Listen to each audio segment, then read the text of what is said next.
kanyang binhi. Yan, mani. Yan, mani. May binhi na kami, mani. Ang mani. Wow.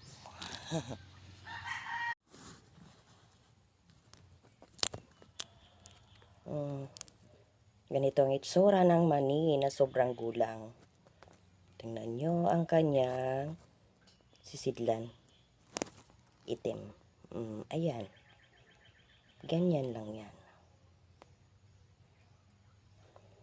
Ang gulang niya, Kunan natin ang laman.